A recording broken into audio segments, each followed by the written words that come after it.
Assalamualaikum warahmatullahi wabarakatuh. Apa kabar sobat sobter semuanya? Semoga kita semua dalam keadaan sehat jasmani dan rohani, tidak kurangan satu apapun. Oke, sebelum dimulai ceritanya seperti biasa, bantu dulu tekan tombol like dan berkomentar juga ya Tuan dan Anak. Oke, kita lanjutkan saja ceritanya. Minggu, tanggal 9 Februari tahun 2025. Bab 3386. Apakah kamu bercanda? Bab 9236 sampai bab 9240.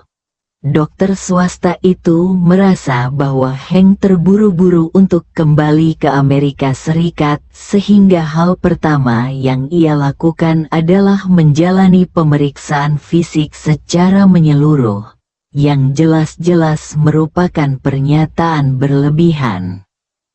Namun, dia tidak banyak bicara. Bagaimanapun, dia membantu Hank mengoordinasikan sumber daya ini dan menyediakan layanan untuknya. Dia bisa menghasilkan uang dari kedua belah pihak. Hank akan memberinya sejumlah uang, dan rumah sakit juga akan memberinya komisi. Jadi, ia mulai menghubungi dokter di rumah sakit dengan sangat profesional dan meminta mereka untuk segera memulai pemeriksaan fisik. Pemeriksaan pertama adalah tes darah. Karena banyak tes rutin dan tes penanda tumor non-konvensional yang diperlukan, dokter mengambil 4 tabung darah dari Hank secara berurutan. Hank tiba-tiba teringat sesuatu, dan sebelum perawat mencabut jarum suntik, dia langsung berkata, "Oh, ya, ambil lebih banyak darah dan lakukan tes toksin sistematis padaku untuk melihat apakah aku diracuni atau mengandung logam berat atau unsur radioaktif aneh." Perawat itu tidak mengerti apa yang sedang terjadi, tetapi dia tetap mengikuti petunjuknya dan mengambil 3 tabung darah lagi, sementara menambahkan tes untuk seluruh tubuhnya guna mengetahui adanya racun, logam berat, dan zat radioaktif. Darah kemudian dikirim ke laboratorium tanpa penundaan untuk pengujian intensif. Jika Anda melakukan banyak tes di rumah sakit, akan memakan waktu setidaknya setengah jam atau bahkan beberapa hari untuk mendapatkan hasilnya. Namun di sini, semua sumber daya kini hanya melayani Hank saja. Jadi semua hasilnya akan keluar sebelum fajar. Setelah darahnya diambil, Hank juga meninggalkan sampel urin. Kemudian perawat mengatur agar dia berbaring di tempat tidur bergerak dan mulai berlari bolak-balik di antara berbagai bagian pemeriksaan. Namun bagi Hank, ia tidak perlu khawatir tentang apapun. Ia hanya perlu berbaring di sana dan membiarkan dokter mengurusnya. Para perawat pertama-tama mengirimnya ke ruang USG untuk menjalani USG skala penuh. Namun, semua organnya tampak normal melalui USG. Dan tidak ditemukan masalah pada pankreas atau kepala pankreas.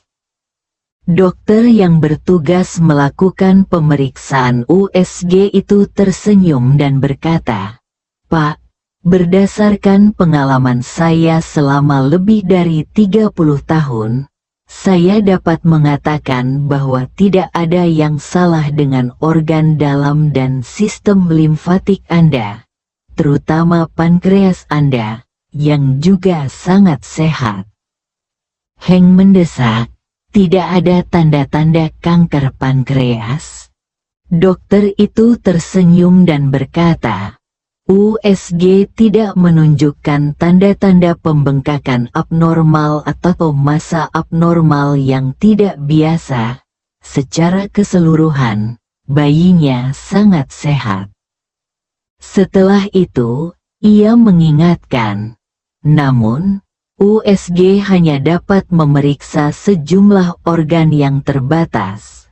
Saya tetap menyarankan Anda untuk melakukan CT scan dada nanti untuk melihat apakah ada kelainan pada paru-paru Anda. Area itu seringkali terhalang oleh tulang rusuk, sehingga USG dan sinar X tidak dapat melihatnya secara akurat. Dokter pribadi Heng berkata, "Tuan Heng, jika Anda masih sedikit khawatir, kami dapat melakukan pemindaian CT yang lebih baik.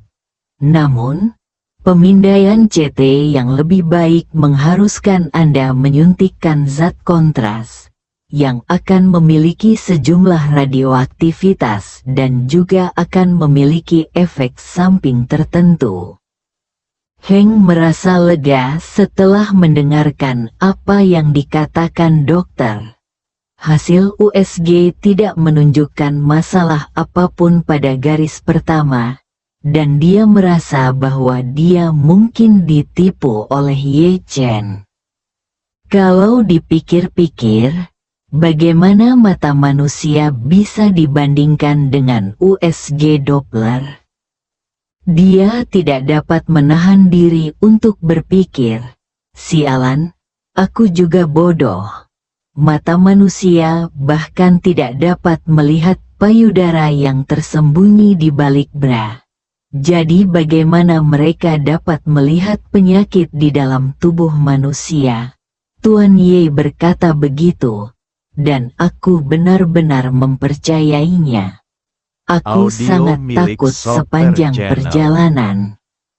Memikirkan hal ini, ia mendengar bahwa pemindaian CT yang disempurnakan juga memerlukan penyuntikan zat kontras, dan ia langsung teringat pengalaman sebelumnya saat melakukan pemindaian seluruh tubuh. Jarum ditusukkan ke pergelangan tangan dan harus tetap di sana selama beberapa saat, yang sangat menyakitkan. Selain itu, zat kontras radioaktif yang disuntikan benar-benar membuat orang merasa sangat tidak nyaman. Ia berkata kepada dokter, "Lupakan saja, lupakan saja. Jangan lakukan pemindaian CT yang lebih canggih. Lakukan saja pemindaian CT biasa." Dokter USG kemudian menyarankan, "Tuan, karena Anda telah memutuskan untuk melakukan pemindaian CT, mengapa tidak melakukan pemindaian seluruh tubuh untuk memindai semua lokasi secara sistematis? Ini akan memberi Anda ketenangan pikiran. Dengan agen kontras, jaringan yang sakit di dalam tubuh, sekecil apapun, akan terlihat sekilas, seolah-olah ditandai dengan agen fluoresensi." Tidak, tidak.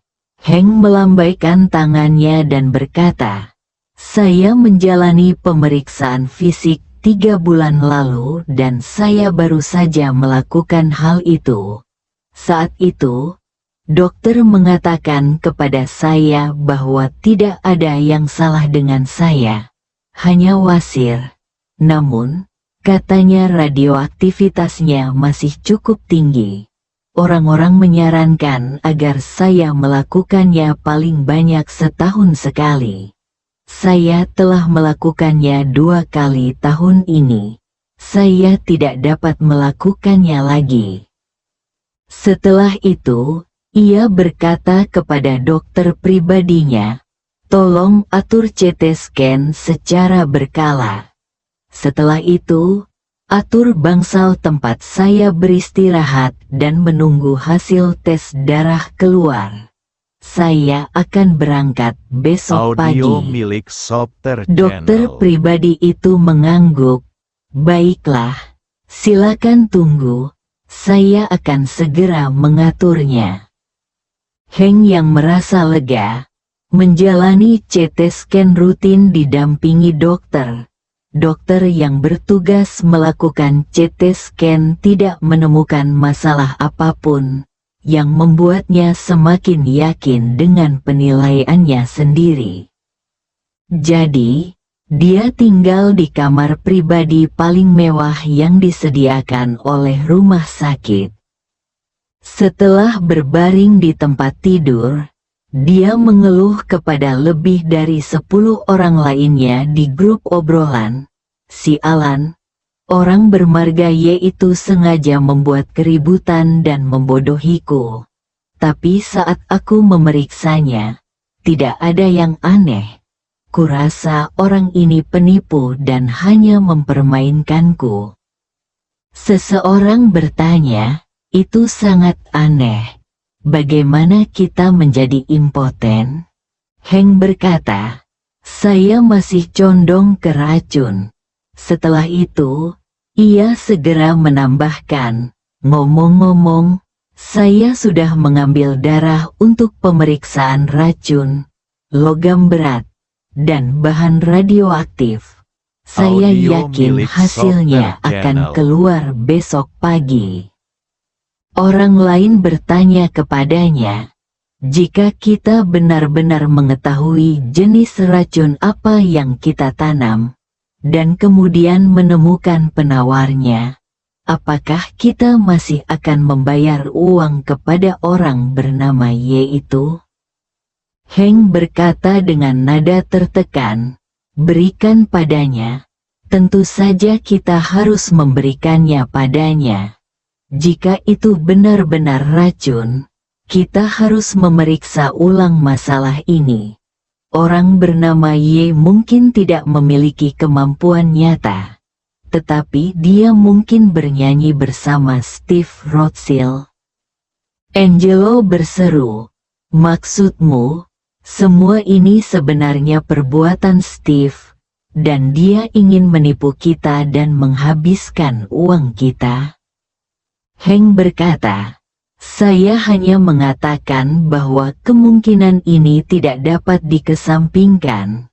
Bagaimanapun, $1 miliar AS per orang berarti lebih dari 10 miliar. Itu masuk akal. Angelo langsung setuju. Sekarang setelah kupikir-pikir, semakin kupikir apa yang kau katakan masuk akal. Apakah kau pikir Steve dan Tawana berselingkuh? Saat ia berselingkuh dengan Tawana, ia melindunginya dan membalas dendam untuk kita. Sialan. Heng menggertakkan giginya dan berkata, Angelo, analisismu sangat masuk akal. Aku hanya merasa ada yang salah. Mengapa Steve Rothschild, orang kedua dalam keluarga Rothschild, begitu menghormati orang Tionghoa? Kelihatannya agak tidak masuk akal. Sekarang setelah kau mengatakannya, semuanya tampak masuk akal. Mungkin mereka hanya berpura-pura untuk kita. Angelo sangat marah. Bajingan, dia sudah berusaha keras untuk mempermainkan kita. Dan dia benar-benar berusaha keras untuk mendapatkan gadis-gadis. Aku akan diam-diam mengungkap masalah ini dan mempermalukan dia dan Tawana. Bersambung.